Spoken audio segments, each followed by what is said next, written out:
Hi, in this video, I will demonstrate how to calculate the variance and standard deviation for group data.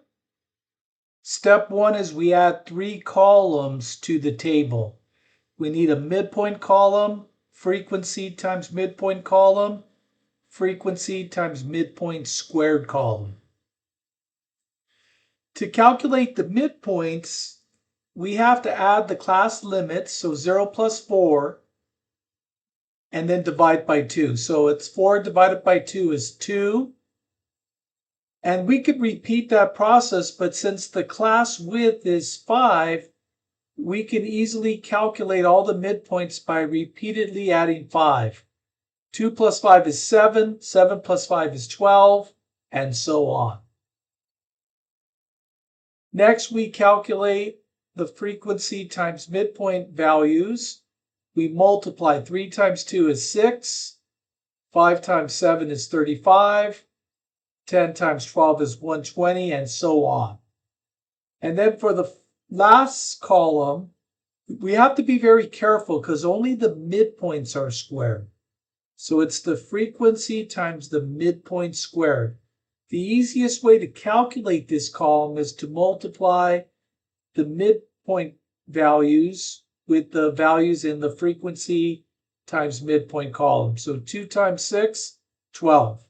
7 times 35, 245, and so on. Now we find the sum of the frequencies. That's going to be n, 39. The sum of the frequency times midpoint column, 358. And the sum of the frequency times midpoint squared column, 5,266.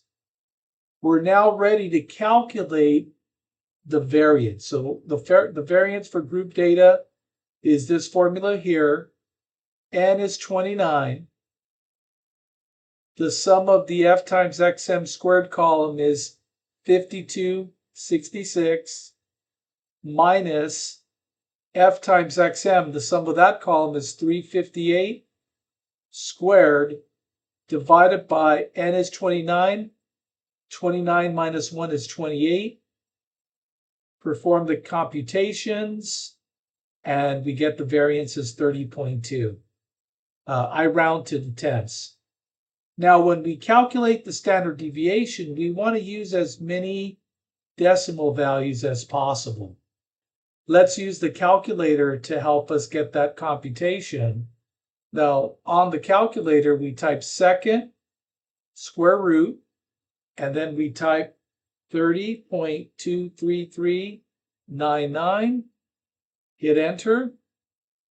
5.49, I'm rounding to the tenths.